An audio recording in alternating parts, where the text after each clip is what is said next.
일본이 한국의 철도 기술 거부한 지 30년 뜻밖의 역전극이 펼쳐진다. 무슨 사연인지 바로 들어보겠습니다. 그 전에 잠깐 시청 전 좋아요와 구독은 사연 소개에 큰 힘이 됩니다. 안녕하세요. 저는 다나카 요시아키입니다. 일본 가와사키중 공업에서 35년간 철도 차량 개발을 담당해온 엔지니어입니다. 타시켄트 공항에 내린 순간부터 뭔가 이상한 기운을 느꼈습니다. 우즈베키스탄의 수도 타시켄트는 중앙아시아의 교통 요충지로 저희 일본이 오랫동안 진출을 꿈꿔온 시장이었습니다. 이번 고속철도 건설 프로젝트는 일본 철도 기술의 우수성을 보여줄 절호의 기회라고 생각했습니다. 공항에서 시내로 향하는 택시에서 기사가 저에게 흥미로운 이야기를 들려주었습니다. 최근 우즈베키스탄 정부가 여러 나라의 철도 기술을 검토하고 있는데 그 중에서도 한국 기술에 대한 관심이 높다는 것이었습니다. 처음에는 단순한 소문 정도로 생각했습니다. 한국이 철도 분야에서 일본과 경쟁한다는 것 자체가 저에게는 믿기 어려운 일이었기 때문입니다. 호텔에 도착해서 현지 상황을 파악해보니 예상과 많이 달랐습니다. 우즈베키스탄 철도청 관계자들과의 예비 미팅에서 그들이 보여준 반응이 이상했습니다. 저희가 자랑스럽게 내세우는 신칸센 기술에 대해서는 정중하지만 큰 관심을 보이지 않았습니다. 오히려 다른 나라의 기술에 대해 더 많은 질문을 하는 것 같았습니다. 호텔 로비에서 우연히 만난 현지 철도 전문가는 더욱 충격적인 이야기를 들려주었습니다.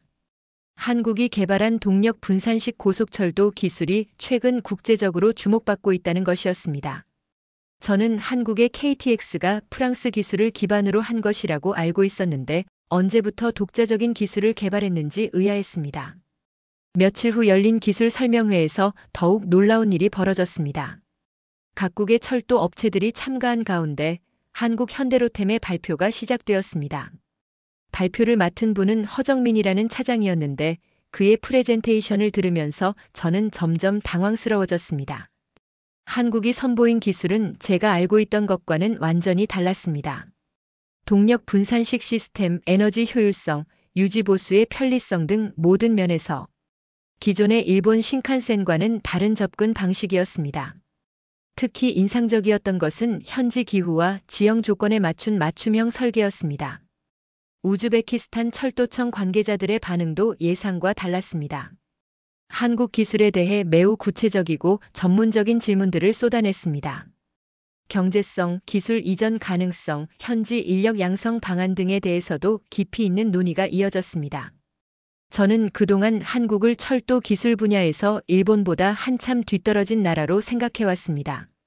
1990년대 한국이 고속철도를 도입할 때도 일본이 아닌 프랑스 기술을 선택했다는 것을 알고 있었습니다.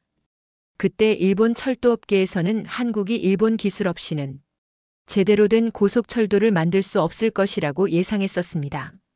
하지만 지금 눈앞에서 벌어지고 있는 상황은 완전히 달랐습니다.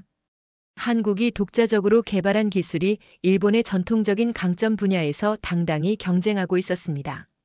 더욱 놀라운 것은 그 기술이 단순히 모방에 그치는 것이 아니라 새로운 혁신을 담고 있다는 점이었습니다.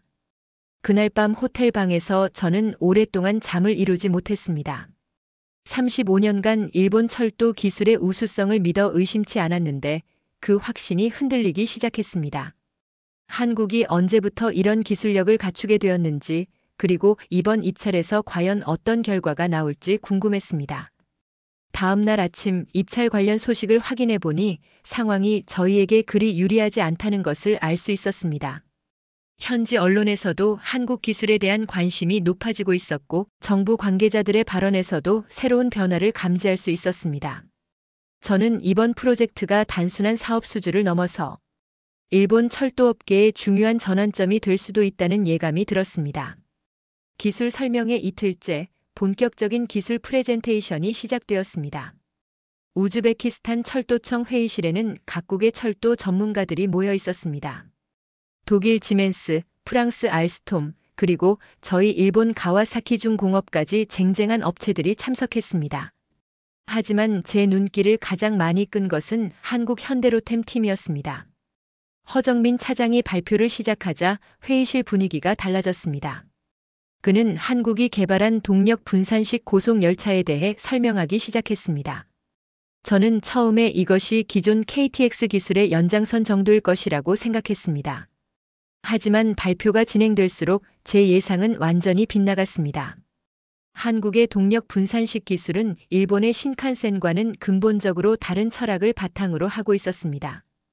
신칸센이 동력 집중식으로 앞뒤 동력차에서 전체 편성을 끌고 미는 방식이라면 한국의 시스템은 모든 차량의 동력을 분산시켜 더 효율적인 가감속과 에너지 절약을 실현한 것이었습니다.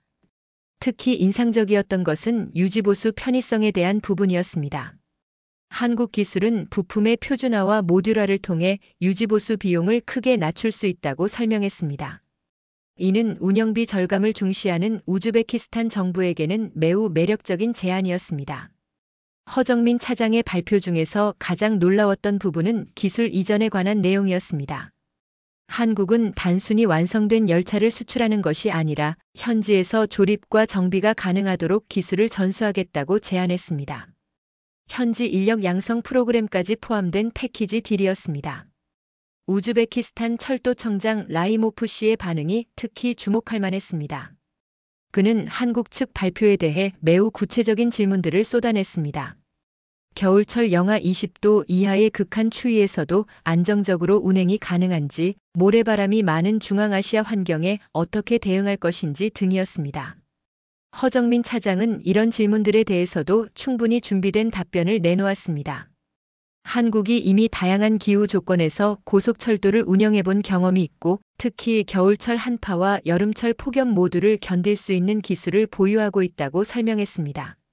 저는 발표를 들으면서 점점 당황스러워졌습니다. 한국의 기술 수준이 제가 생각했던 것보다 훨씬 높았기 때문입니다. 더욱이 그들이 제시한 경제성 분석 자료를 보니 일본의 신칸센보다 건설비와 운영비 모두에서 상당한 우위를 보이고 있었습니다. 휴식 시간에 저는 허정민 차장과 간단한 인사를 나눌 기회가 있었습니다. 그는 유창한 영어로 저와 대화를 나누면서 한국 철도 기술의 발전 과정에 대해 간략히 설명해 주었습니다. 1990년대 프랑스 기술 도입 이후 한국이 어떻게 독자적인 기술을 개발해 왔는지 들을 수 있었습니다. 특히 인상적이었던 것은 한국이 2000년대부터 차세대 고속철도 개발에 본격적으로 나서면서 기존의 동력 집중식에서 동력 분산식으로 기술 방향을 전환했다는 점이었습니다. 이는 일본도 검토했지만 기존 신칸센 시스템과의 호환성 문제로 포기했던 방식이었습니다. 한국은 새로운 시스템을 처음부터 개발함으로써 이런 제약에서 자유로웠고 그 결과 더 혁신적인 기술을 만들어낼 수 있었다는 것이 허정민 차장의 설명이었습니다. 저는 이 대화를 통해 한국의 접근 방식이 단순한 기술 모방이 아니라 창조적 혁신이었다는 것을 깨달았습니다. 오후에는 각국 기술진들의 질의응답 시간이 있었습니다. 저도 한국 기술에 대해 몇 가지 질문을 던졌습니다. 동력 분산식 시스템의 신뢰성, 고속 운행 시의 안전성, 그리고 장기간 운영했을 때의 내구성 등에 대해서였습니다. 한국 측의 답변은 매우 체계적이고 설득력이 있었습니다. 이미 한국 내에서 수년간 실제 운행을 통해 검증된 기술이라는 점, 그리고 지속적인 개선을 통해 안전성과 신뢰성을 높여왔다는 점을 강조했습니다. 그날 저녁 호텔로 돌아온 저는 깊은 고민에 빠졌습니다. 한국의 기술이 예상보다 훨씬 뛰어났고 우즈베키스탄 측의 반응도 매우 긍정적이었기 때문입니다. 35년간 일본 철도 기술의 우월성을 당연하게 여겨왔는데 이제 그 생각을 바꿔야 할 때가 온 것 같았습니다. 그날 밤 잠자리에 들기 전 저는 오래된 기억들을 떠올리고 있었습니다. 1990년대 초반 한국이 고속철도 도입을 추진할 때의 일들이었습니다. 당시 저는 가와사키 중공업의 해외 사업부에서 근무하고 있었고 한국 프로젝트 검토에도 참여했었습니다. 한국이 경부고속철도 건설을 발표했을 때 일본 철도업계의 반응은 당연히 우리가 수주할 것이라는 자신감으로 가득했습니다. 신칸센은 이미 30년 가까운 운영 경험을 가지고 있었고 세계에서 가장 안전하고 신뢰할 수 있는 고속철도 시스템이라는 자부심이 있었습니다. 하지만 막상 입찰 과정이 시작되자 상황은 복잡해졌습니다. 프랑스의 TGV와 독일의 ICE도 경쟁에 뛰어들었고 각각 나름대로의 장점을 내세우고 있었습니다. 특히 프랑스는 기술 이전에 대해 보다 개방적인 자세를 보였습니다. 당시 일본 정부와 철도업계는 신칸센 기술의 해외 이전에 대해 매우 신중한 입장이었습니다. 핵심 기술의 유출을 우려했고 특히 향후 제3국으로의 재수출 가능성에 대해서는 강한 거부감을 가지고 있었습니다. 한국이 신칸센 기술을 습득한 후 이를 바탕으로 다른 나라와 경쟁할 수 있다는 것이 용납하기 어려웠던 것입니다. 결국 한국은 프랑스의 TGV 기술을 선택했습니다. 당시 일본 철도업계에서는 이를 한국의 잘못된 선택이라고 평가했습니다. 프랑스 기술은 일본의 신칸센만큼 검증되지 않았고 특히 한국의 산악 지형에는 적합하지 않을 것이라는 분석이 지배적이었습니다. 저 역시 그런 생각을 가지고 있었습니다. 한국이 일본의 도움 없이는 제대로 된 고속철도를 운영할 수 없을 것이라고 확신했습니다. 기술 이전 과정에서 발생할 수 있는 여러 문제들, 운영 노하우의 부족, 유지보수 능력의 한계 등을 고려할 때 한국의 선택은 너무 성급하다고 생각했습니다. 2004년 한국의 KTX가 개통했을 때도 일본 업계의 시각은 크게 달라지지 않았습니다. 초기 운영 과정에서 나타난 몇 가지 문제들을 보면서 역시 우리의 예상이 맞았다는 분위기였습니다. 한국이 고속철도를 제대로 운영하려면 결국 일본의 기술과 노하우가 필요할 것이라는 관측이 많았습니다. 하지만 시간이 지나면서 상황은 예상과 다르게 흘러갔습니다. 한국의 KTX는 점차 안정적으로 운영되기 시작했고 승객 수송 실적도 꾸준히 증가했습니다. 무엇보다 한국이 프랑스 기술을 바탕으로 독자적인 개선을 시도하고 있다는 소식들이 들려왔습니다. 2010년경부터는 한국이 차세대 고속철도 개발에 나선다는 소식이 전해졌습니다. KTX 산천이라는 이름의 새로운 열차를 독자 개발하고 있다는 것이었습니다. 당시만 해도 저는 이것이 프랑스 기술의 단순한 개량 정도일 것이라고 생각했습니다. 그런데 지금 우즈베키스탄에서 직접 목격한 한국의 기술은 완전히 다른 차원이었습니다.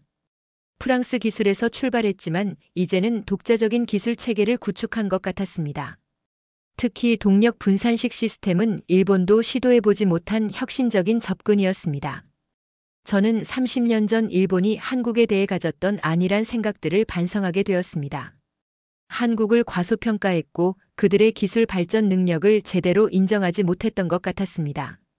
기술 이전을 거부했던 것이 오히려 한국으로 하여금 더 혁신적인 길을 찾게 만든 것은 아닌지 하는 생각이 들었습니다. 다음 날 아침 조간신문을 펼쳐보니 한국 철도 기술에 대한 기사가 실려 있었습니다. 우즈베키스탄 정부가 각국의 제안을 신중히 검토하고 있다는 내용이었는데 한국 기술에 대한 평가가 상당히 긍정적이라는 분석이 포함되어 있었습니다. 저는 그때서야 이번 입찰이 단순한 사업 경쟁이 아니라는 것을 깨달았습니다. 30년 전 시작된 한국과 일본의 철도 기술 경쟁이 이제 새로운 무대에서 결판을 향해 가고 있는 것이었습니다. 입찰 과정 중반 우즈베키스탄 철도청에서 각국 기술진들과의 개별 면담 시간이 마련되었습니다. 저는 이 기회에 허정민 차장과 보다 깊이 있는 대화를 나눌 수 있었습니다. 철도청 건물 1층 카페에서 만난 그는 한국 철도 기술의 발전 과정을 자세히 설명해 주었습니다. 허정민 차장은 1990년대 말 현대로템에 입사해서 지금까지 25년간 한국 철도 발전의 전 과정을 지켜본 산증인이었습니다. 그의 이야기를 통해 저는 한국이 어떻게 프랑스 기술에서 시작해서 독자적인 기술 체계를 구축했는지 알 수 있었습니다. 프랑스로부터 도입한 TGV 기술은 분명히 출발점이었지만 한국은 여기서 멈추지 않았다고 그는 설명했습니다. 2000년대 초부터 정부와 기업이 합작으로 차세대 고속철도 개발 프로젝트를 시작했고 이 과정에서 기존 기술의 한계를 뛰어넘는 새로운 시도들을 계속해왔다는 것이었습니다. 특히 인상적이었던 것은 한국이 선택한 동력 분산식 접근법에 대한 설명이었습니다. 기존의 동력 집중식 시스템은 앞뒤 동력차에서 전체 편성을 끌고 미는 방식이라 가속과 제동에 한계가 있었습니다. 하지만 동력 분산식은 모든 차량의 모터를 분산시켜 더 부드럽고 효율적인 운행이 가능했습니다. 이런 기술적 선택이 가능했던 이유는 한국이 처음부터 새로운 시스템을 설계할 수 있었기 때문이라고 허정민 차장은 설명했습니다. 기존 시스템과의 호환성을 고려할 필요가 없었기에 보다 혁신적인 접근이 가능했다는 것이었습니다. 저는 이 대화를 통해 일본이 놓친 기회에 대해 생각하게 되었습니다. 신칸센은 분명히 훌륭한 시스템이지만 50년 이상의 운영 경험이 오히려 혁신의 걸림돌이 된 면도 있었습니다. 기존 시스템과의 호환성, 운영 노하우의 축적 등이 새로운 시도를 어렵게 만든 것입니다. 허정민 차장은 한국 기술의 또 다른 장점으로 경제성을 꼽았습니다. 동력 분산식 시스템은 건설비는 물론 운영비에서도 상당한 절감 효과를 가져온다고 설명했습니다. 특히 유지보수의 편의성과 부품 표준화를 통한 비용 절감은 우즈베키스탄과 같은 개발도상국에게는 매우 중요한 요소였습니다. 기술 이전에 대한 한국의 접근법도 인상적이었습니다. 일본이나 다른 선진국들이 핵심 기술의 유출을 우려해 제한적인 기술 이전만을 허용하는 반면 한국은 현지 생산과 정비가 가능하도록 포괄적인 기술 이전을 제한했습니다. 이런 차이가 생긴 이유에 대해 허정민 차장은 한국 자신이 기술 이전을 받는 입장이었던 경험 때문이라고 설명했습니다. 제한적인 기술 이전이 얼마나 답답하고 비효율적인지 직접 경험했기에 이제는 보다 개방적인 접근을 택하게 되었다는 것이었습니다. 대화 중에 허정민 차장이 언급한 한 가지 사실이 저를 더욱 놀라게 했습니다. 한국이 이미 호주, 필리핀, 대만 등 여러 나라에 철도 차량을 수출한 경험이 있다는 것이었습니다. 고속철도는 아니었지만 지하철과 일반 철도 차량 분야에서는 상당한 수출 실적을 쌓아왔다는 것입니다. 특히 대만의 경우 한국산 지하철 차량에 대한 평가가 매우 높아서 추가 주문이 계속 이어지고 있다고 했습니다. 기술력은 물론 가격 경쟁력과 사후 서비스에서도 우수한 평가를 받고 있다는 설명이었습니다. 저는 이런 사실들을 들으면서 일본 철도업계가 한국의 성장을 제대로 파악하지 못했다는 것을 깨달았습니다. 우리는 여전히 1990년대의 한국을 기준으로 생각하고 있었는데 그 사이 한국은 이미 상당한 기술력과 경험을 축적해온 것이었습니다. 허정민 차장과의 대화를 마치고 돌아오는 길에 저는 복잡한 심경을 느꼈습니다. 한편으로는 한국의 발전에 대해 진심으로 감탄했지만 다른 한편으로는 일본이 놓친 기회들에 대한 아쉬움도 있었습니다. 그날 저녁 호텔에서 도쿄 본사에 중간 보고를 했습니다. 한국의 기술 수준이 예상보다 훨씬 높고 이번 입찰에서 상당한 경쟁력을 보이고 있다는 내용이었습니다. 본사의 반응은 여전히 신칸센의 우수성을 믿는다는 것이었지만 저는 이번 경쟁이 생각보다 치열할 것이라는 예감이 들었습니다. 입찰 마감을 일주일 앞둔 시점에서 각국은 마지막 총력전에 돌입했습니다. 일본 측에서도 본사에서 추가 지원팀이 파견되었고 일본 정부의 경제협력 방안까지 동원한 종합 패키지를 준비했습니다. 저는 이번만큼은 반드시 수주에 성공해야 한다는 압박감을 느끼고 있었습니다. 우즈베키스탄 철도청에서는 최종 평가를 위한 기술 심사가 진행되었습니다. 각국 대표단은 자신들의 기술적 우위를 입증하기 위해 마지막 노력을 기울였습니다. 저희 일본 팀도 신칸센의 50년 운영 경험과 무사고 기록을 강조하며 안전성과 신뢰성에서의 압도적 우위를 어필했습니다. 하지만 우즈베키스탄 측 평가위원들의 질문은 예상과 달랐습니다. 단순히 기술의 우수성보다는 경제성과 현지 적응성에 더 많은 관심을 보였습니다. 건설 비용, 운영 비용, 유지보수 비용 등 전체 생애주기 비용에 대한 구체적인 분석을 요구했습니다. 이 부분에서 한국의 제안이 상당한 우위를 보였습니다. 동력 분산식 시스템의 에너지 효율성, 부품 표준화를 통한 유지보수 비용 절감, 그리고 현지 기술자 양성을 통한 장기적 운영비 절약 등이 높은 평가를 받았습니다. 철도청장 라이모프 씨는 특히 기술 이전 범위에 대해 깊은 관심을 보였습니다. 우즈베키스탄이 단순히 완성품을 수입하는 것이 아니라 향후 자체적인 철도 산업 발전의 기반을 마련하고 싶다는 의지를 분명히 했습니다. 이런 관점에서 한국의 개방적인 기술 이전 정책은 매우 매력적인 제안이었습니다. 저는 평가 과정을 지켜보면서 시대가 변했다는 것을 실감했습니다. 과거에는 기술의 우수성만으로도 충분했지만 이제는 경제성과 지속 가능성이 더 중요한 요소가 되었습니다. 특히 개발도상국들은 단순한 도입보다는 자체 역량 구축을 통한 장기적 발전을 추구하고 있었습니다. 마지막 프레젠테이션에서 허정민 차장은 한국의 철도 발전 경험을 바탕으로 한 파트너십 모델을 제시했습니다. 우즈베키스탄이 중앙아시아 철도 네트워크의 허브 역할을 할 수 있도록 지원하고 나아가 인근 국가들로의 기술 수출도 가능하게 하겠다는 비전이었습니다. 이는 일본이 제시할 수 없는 독특한 접근법이었습니다. 일본은 기술 선진국으로서 일방적인 기술 제공자 역할에 머물렀지만 한국은 비슷한 발전 경험을 가진 파트너로서 동반 성장을 제안한 것이었습니다. 평가 마지막 날 각국 대표단은 최종 면접에 임했습니다.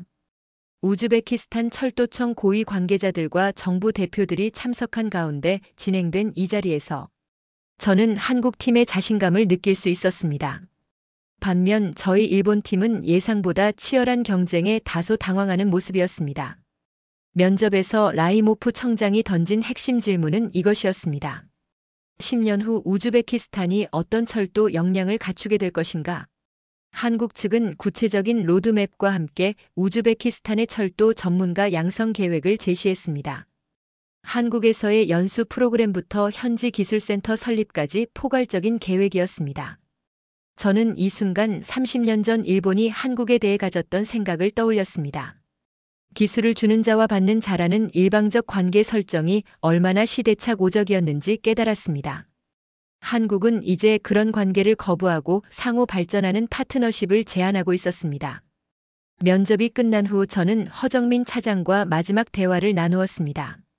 그는 이번 입찰 결과와 관계없이 한국이 글로벌 철도 시장에서 지속적으로 성장해 나갈 것이라는 확신을 보였습니다. 그의 말에는 30년간의 도전과 성장에서 얻은 자신감이 묻어나왔습니다. 그날 밤 저는 오랫동안 잠들지 못했습니다. 이번 경쟁이 단순한 사업 수주를 넘어서 일본 철도업계에 던지는 메시지가 무엇인지 생각해 보았습니다. 한국의 성장은 더 이상 무시할 수 없는 현실이 되었고 일본도 새로운 접근법을 찾아야 할 때가 온 것 같았습니다. 발표를 이틀 앞둔 시점에서 현지 언론들은 한국이 유력한 후보로 떠오르고 있다고 보도했습니다. 기술력과 경제성을 모두 갖춘 한국의 제안이 우즈베키스탄 정부의 마음을 사로잡았다는 분석이었습니다. 저는 이런 보도들을 보면서 결과를 예감할 수 있었습니다. 발표 당일 우즈베키스탄 철도청 대회의실에는 긴장감이 가득했습니다. 각국 대표단들이 모인 가운데 라이모프 청장이 최종 발표를 위해 단상에 올랐습니다. 저는 지난 몇 주간의 경쟁 과정을 되돌아보며 복잡한 심경으로 그 순간을 기다리고 있었습니다. 라이모프 청장은 먼저 모든 참가국의 우수한 제안에 감사를 표했습니다. 각국이 제시한 기술과 조건들이 모두 높은 수준이었고 선택 과정이 쉽지 않았다고 말했습니다. 하지만 우즈베키스탄의 장기적 발전 비전에 가장 부합하는 제안을 선택해야 했다고 설명했습니다. 평가 기준에 대한 설명이 이어졌습니다. 기술적 우수성은 물론이고 경제성, 기술 이전 범위, 현지 산업 발전에 대한 기여도 그리고 장기적 파트너십 가능성 등이 종합적으로 고려되었다고 했습니다. 저는 이런 기준들이 한국에게 유리하게 작용했을 것이라는 예감이 들었습니다. 드디어 결과 발표의 순간이 왔습니다. 라이모프 청장은 잠시 침묵한 후 명확한 목소리로 말했습니다. 우즈베키스탄 고속철도 건설 프로젝트의 수주업체는 한국의 현대로템으로 결정되었다고. 회의실에서는 한국 팀의 환호성이 터져나왔고 저는 그 순간을 말없이 지켜보았습니다. 30년 전 일본이 한국의 기술 이전을 거부했던 그 결정이 오늘 이런 결과로 이어진 것이었습니다. 당시 우리는 한국이 일본 기술 없이는 고속철도를 제대로 만들 수 없을 것이라고 확신했습니다. 하지만 한국은 그 거부를 오히려 독자 발전의 기회로 만들어냈습니다. 허정민 차장이 승리의 소감을 발표하는 모습을 보면서 저는 진정한 기술 혁신이 무엇인지 깨달았습니다. 기존 기술의 단순한 개량이 아니라 완전히 새로운 접근법을 통해 더 나은 해결책을 찾아내는 것이었습니다. 한국이 바로 그런 혁신을 이뤄낸 것이었습니다. 발표 후 기자회견에서 라이모프 청장은 한국을 선택한 이유를 구체적으로 설명했습니다. 기술적 우수성과 경제성은 물론이고 무엇보다 우즈베키스탄의 철도, 산업 발전에 대한 비전을 공유했기 때문이라고 했습니다. 단순한 공급자가 아닌 진정한 파트너로 인정받은 것이었습니다. 한국의 동력 분산식 기술이 우즈베키스탄의 지형과 기후 조건에 최적화되어 있다는 점도 높이 평가받았습니다. 특히 유지보수의 편의성과 현지 기술자 양성 프로그램은 다른 제안들과 차별화되는 요소였다고 설명했습니다.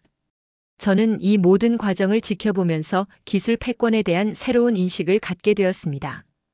과거에는 기술 선진국이 일방적으로 기술을 제공하는 구조였다면 이제는 상호 학습하고 함께 발전하는 시대가 왔다는 것입니다. 한국의 성공은 바로 이런 변화를 보여주는 상징이었습니다. 축하 리셉션에서 허정민 차장과 마지막 대화를 나누었습니다. 그는 이번 성과가 끝이 아니라 새로운 시작이라고 말했습니다. 우즈베키스탄에서의 성공을 바탕으로 한국이 글로벌 고속철도 시장에서 더 큰 역할을 하게 될 것이라는 포부를 밝혔습니다. 그는 또한 30년 전 일본의 기술 이전 거부가 오히려 한국에게는 축복이었다고 말했습니다. 그 덕분에 한국이 독자적인 길을 찾을 수 있었고 결과적으로 더 혁신적인 기술을 개발할 수 있었다는 것입니다. 이는 저에게 깊은 성찰의 기회를 주었습니다. 그날 밤 호텔에서 저는 도쿄 본사의 결과를 보고했습니다. 한국의 수주 소식에 본사는 충격을 받았지만 저는 이것이 예상 가능한 결과였다고 설명했습니다. 한국의 기술력과 경쟁력을 과소평가했던 것이 패인이라고 솔직하게 말했습니다. 이번 패배는 단순한 사업 실패가 아니라 일본 철도업계 전체에 던져진 경고였습니다. 기술적 우월성에 안주하지 말고 변화하는 시장의 요구에 맞춰 새로운 접근법을 찾아야 할 때가 온 것이었습니다. 타시켄트를 떠나는 비행기에서 저는 지난 몇 주간의 경험을 정리하고 있었습니다. 창밖으로 보이는 중앙아시아의 광활한 대지를 바라보며 이곳에 한국의 기술로 만들어진 고속철도가 달리게 될 모습을 상상해 보았습니다. 30년 전만 해도 상상할 수 없었던 일이 현실이 되고 있었습니다. 한국의 승리는 단순한 기술 경쟁의 결과가 아니었습니다. 그것은 서로 다른 철학과 접근법의 대결이었고 결국 시대 정신에 더 부합하는 쪽이 승리한 것이었습니다. 일본이 기술적 우월성과 전통에 의존했다면 한국은 혁신과 상생을 바탕으로 한 새로운 모델을 제시했습니다. 1990년대 일본이 한국의 신칸센 기술 이전을 거부했던 결정을 되돌아보니 그것이 얼마나 근시안적이었는지 깨달을 수 있었습니다. 당시 우리는 기술 독점을 통해 경쟁 우위를 유지하려 했습니다. 하지만 그 결과는 오히려 한국으로 하여금 더 혁신적인 길을 찾게 만든 것이었습니다. 기술 이전을 거부당한 한국은 프랑스 기술을 도입했지만 거기서 멈추지 않았습니다. 오히려 그것을 출발점으로 삼아 독자적인 기술 발전의 길을 걸었습니다. 제약이 오히려 창조의 동력이 된 셈이었습니다. 일본의 거부가 한국의 혁신을 자극한 역설적 결과였습니다. 허정민 차장과의 대화에서 가장 인상 깊었던 것은 한국의 학습 방식이었습니다. 한국은 프랑스로부터 받은 기술을 단순히 모방하는 데 그치지 않고 그것을 분석하고 이해한 후 자신들만의 방식으로 발전시켰습니다. 이는 일본이 메이지 시대부터 해온 방식과 매우 유사했습니다. 특히 동력 분산식 기술 개발 과정에서 보여준 한국의 접근법은 인상적이었습니다. 기존 시스템의 제약에 얽매이지 않고 완전히 새로운 관점에서 문제를 바라본 것이었습니다. 이런 혁신적 사고가 일본을 뛰어넘는 기술을 만들어낸 원동력이었습니다. 비행기가 도쿄에 접근하면서 저는 일본 철도업계가 직면한 현실을 생각해 보았습니다. 신칸센은 여전히 훌륭한 기술이지만 50년의 역사가 오히려 혁신의 걸림돌이 될 수 있다는 것을 인정해야 했습니다. 기존 시스템과의 호환성, 기득권의 보호 등이 새로운 시도를 어렵게 만들고 있었습니다. 한국의 성공에서 배울 점은 바로 이런 제약에서 자유로워지는 것이었습니다. 기존의 성공에 안주하지 말고 끊임없이 새로운 가능성을 탐구하는 자세가 필요했습니다. 한국이 보여준 것은 후발주자라는 불리함을 오히려 혁신의 기회로 바꾸는 지혜였습니다. 나리타 공항에 도착해서 입국 수속을 밟으면서 저는 앞으로 일본이 나아가야 할 방향에 대해 생각했습니다.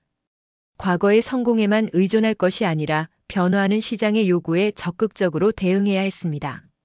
특히 개발도상국들이 원하는 것은 단순한 기술 도입이 아니라 자체 역량 구축이라는 점을 명심해야 했습니다. 도쿄 시내로 향하는 전철에서 저는 한국의 사례가 다른 나라들에게도 영감을 줄 것이라는 생각이 들었습니다. 기술 선진국에 의존하지 않고 독자적인 발전 경로를 찾는 것이 가능하다는 것을 증명했기 때문입니다. 이는 전 세계 철도 시장의 판도를 바꿀 수 있는 중요한 변화였습니다. 회사에 도착해서 상세한 보고서를 작성하면서 저는 이번 경험이 저 개인에게도 큰 전환점이 되었다는 것을 깨달았습니다. 35년간 당연하게 여겨왔던 일본 기술의 우월성에 대한 믿음이 흔들렸고, 이제는 더 겸손하고 개방적인 자세로 세계를 바라보게 되었습니다. 한국의 성공은 우연이 아니었습니다. 30년간의 꾸준한 노력과 혁신의 결과였습니다. 일본도 이런 자세를 배워야 할 때가 온 것 같았습니다. 기술 패권이 영원하지 않다는 것, 그리고 진정한 경쟁력은 지속적인 혁신에서 나온다는 교훈을 얻었습니다. 우즈베키스탄에서 돌아온 지 6개월이 지났습니다. 그동안 저는 이번 경험을 바탕으로 일본 철도업계의 향후 전략에 대한 분석 보고서를 작성했습니다. 한국의 성공 사례를 통해 얻은 교훈들을 정리하고 일본이 나아가야 할 방향을 제시하는 내용이었습니다. 보고서의 핵심은 기술 독점 전략의 한계와 개방적 협력 모델의 필요성이었습니다. 과거처럼 기술을 독점하고 일방적으로 제공하는 방식으로는 더 이상 경쟁력을 유지하기 어렵다는 것이 한국 사례를 통해 명확히 드러났습니다. 이제는 상호 학습하고 함께 성장하는 파트너십이 필요한 시대가 되었습니다. 회사 내부에서는 이런 분석에 대해 다양한 반응이 나왔습니다. 일부는 여전히 신칸센의 기술적 우위를 믿으며 한국의 성공을 일시적 현상으로 보려 했습니다. 하지만 점점 더 많은 동료들이 변화의 필요성에 공감하기 시작했습니다. 특히 젊은 엔지니어들은 한국의 혁신적 접근법에 큰 관심을 보였습니다. 기존 시스템에 얽매이지 않고 새로운 가능성을 탐구하는 한국의 자세에서 배울 점이 많다고 생각하고 있었습니다. 이런 변화는 희망적인 신호였습니다. 한편 우즈베키스탄에서는 한국과의 계약에 따른 프로젝트가 본격적으로 시작되었다는 소식이 들려왔습니다. 현대로템이 우즈베키스탄 기술자들을 한국으로 초청해 연수 프로그램을 진행하고 있고, 현지에서도 기술센터 설립 준비가 한창이라고 했습니다. 이런 소식들을 접할 때마다 저는 30년 전 일본의 선택을 다시 생각하게 되었습니다. 만약 그때 일본이 한국의 개방적인 기술 협력을 제안했다면 어떻게 되었을까 하는 아쉬움이 들었습니다. 한국과 일본이 함께 발전하는 모델을 만들 수 있었을지도 모르는 일이었습니다. 하지만 과거를 후회하기보다는 미래를 준비하는 것이 더 중요했습니다.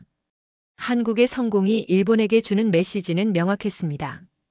변화하지 않으면 도태된다는 것, 그리고 진정한 혁신은 기존 틀을 깨트리는 데서 시작된다는 것이었습니다.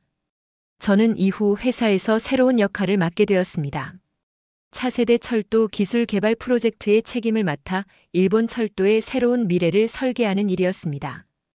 이 프로젝트에서 저는 한국에서 배운 교훈들을 적극 활용하려고 노력했습니다. 무엇보다 기존 시스템에 얽매이지 않는 혁신적 사고를 강조했습니다. 신칸센의 성공에 안주하지 말고 완전히 새로운 관점에서 철도 기술을 바라보자는 것이었습니다. 젊은 엔지니어들의 창의적 아이디어를 적극 수용하고 실험적 시도를 장려했습니다. 또한 해외 시장 진출 전략도 근본적으로 재검토했습니다. 기술 수출보다는 현지 파트너십을 통한 상생 모델을 우선시하기로 했습니다.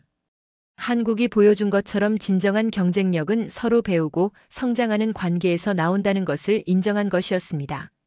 최근에는 동남아시아 몇 개국과 새로운 형태의 철도 협력 사업을 추진하고 있습니다. 단순한 기술 제공이 아니라 현지 기술자 양성과 산업 발전을 포함한 종합적 파트너십입니다. 한국이 우즈베키스탄에서 보여준 모델을 일본식으로 발전시킨 것이라고 할 수 있습니다. 이런 변화가 즉시 결과로 나타나지는 않겠지만 장기적으로는 일본 철도업계에 새로운 활력을 불어넣을 것이라고 확신합니다. 한국의 도전이 일본에게 준 가장 큰 선물은 바로 변화의 필요성을 깨닫게 해준 것이었습니다. 30년 전 일본이 한국의 기술 이전을 거부했던 그 결정은 결국 한국을 더 강하게 만들었고 일본에게는 소중한 교훈을 안겨주었습니다. 이제 한국은 당당한 경쟁자가 되었고 일본도 새로운 모습으로 거듭나야 할 때가 왔습니다.